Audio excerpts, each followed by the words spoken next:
Quatrième jour de l'introduction à la divine volonté. L'épreuve de nos premiers parents. Extrait du livre Le royaume de la divine volonté. Adam et Ève, premiers humains, n'ont rien fait pour mériter d'exister.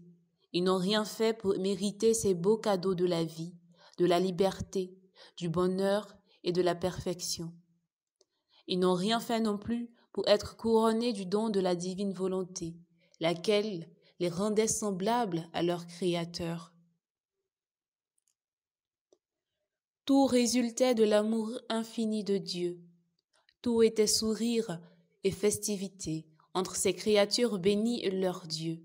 Il ne pouvait y avoir plus parfaite harmonie entre les enfants et leur Père.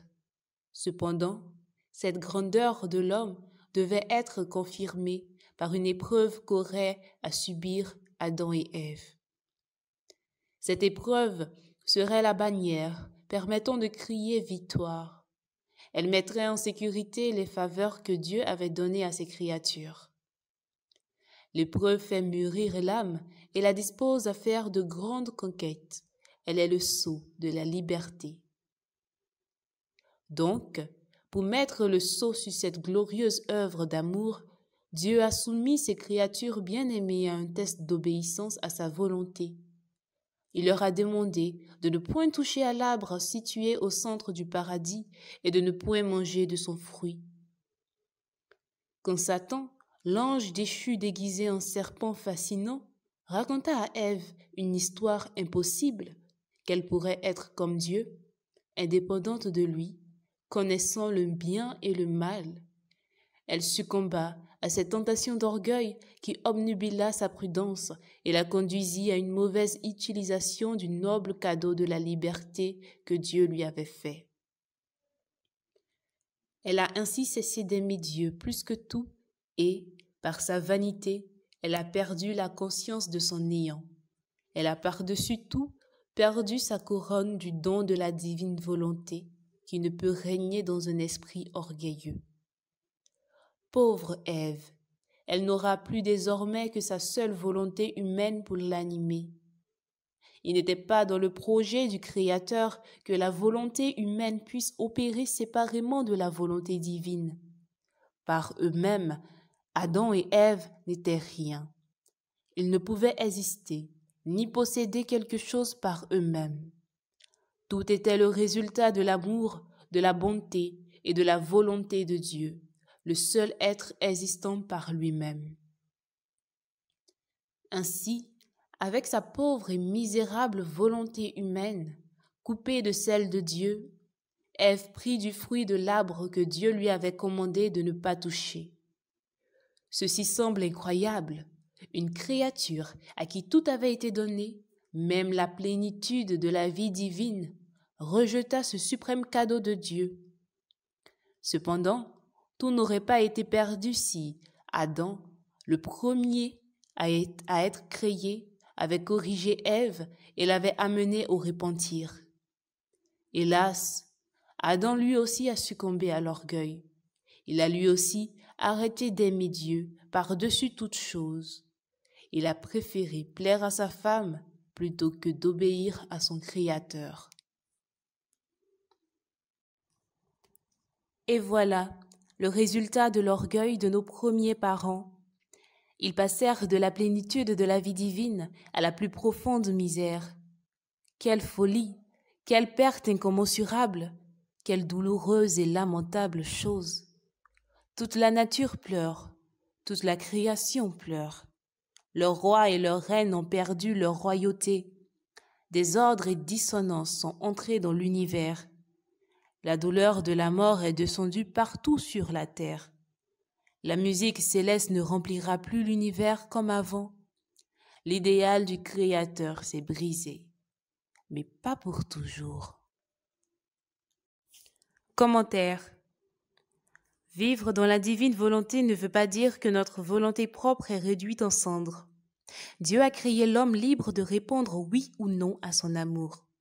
Ainsi, le premier homme qui vivait dans la divine volonté avait aussi sa volonté humaine.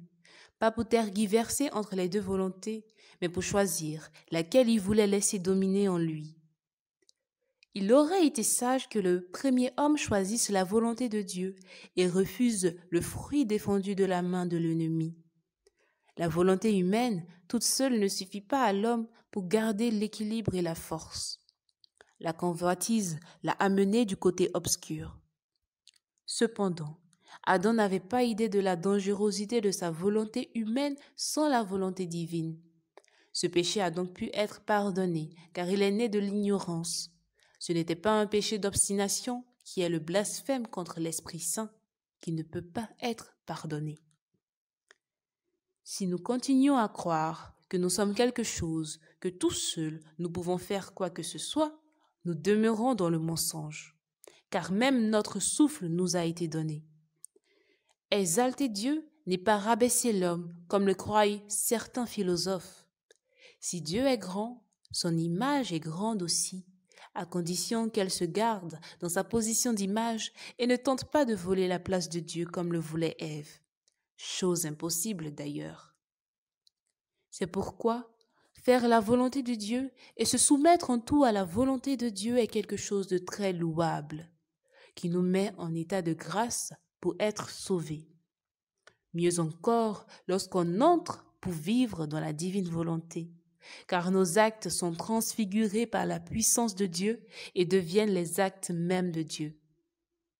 Entrer dans la divine volonté, c'est entrer dans le royaume dès cette terre et vivre en avant-goût la vie des saints au ciel. Aussi incroyable que cela puisse paraître, Adam a laissé ce royaume somptueux pour la misère de sa volonté humaine. Tout comme le prix d'un produit diminue après un événement désavantageux, de même manière les actes d'Adam ont baissé de valeur après sa chute. D'immenses, ses capacités sont devenues limitées. La distance entre les deux niveaux est vertigineuse. De rois et reines de la création, nous sommes passés plus bas que les animaux en perdant la domination sur eux et sur nous-mêmes. Le but de la création se retrouvait ainsi en péril, mais Dieu, dans sa toute-puissance, ne pouvait pas laisser les choses dans ce désordre. Ce serait comme un manque de puissance de sa part. Le don de la divine volonté devait être redonné aux créatures. Et heureux sommes-nous, car la possibilité de vivre dans la divine volonté est donnée à notre génération. Prions. Seigneur, moi non plus je n'ai rien fait pour mériter d'être en vie et de posséder ce que j'ai en ce moment.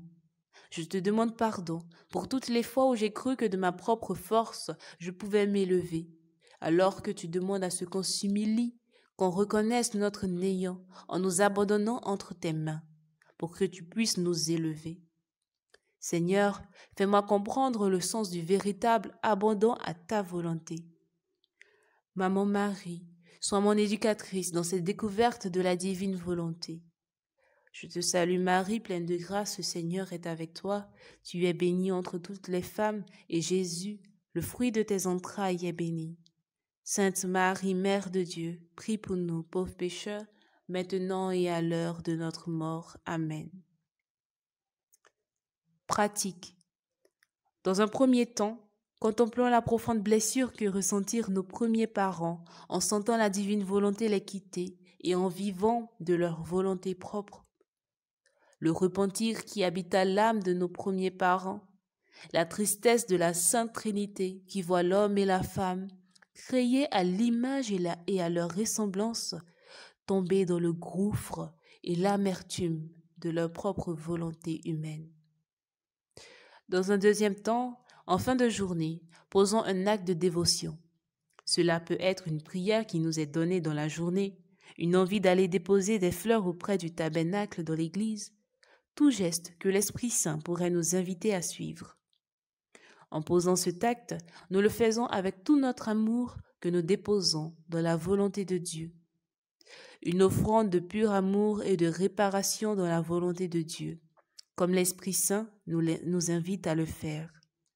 Laissons-nous surprendre et saisir par l'Esprit Saint.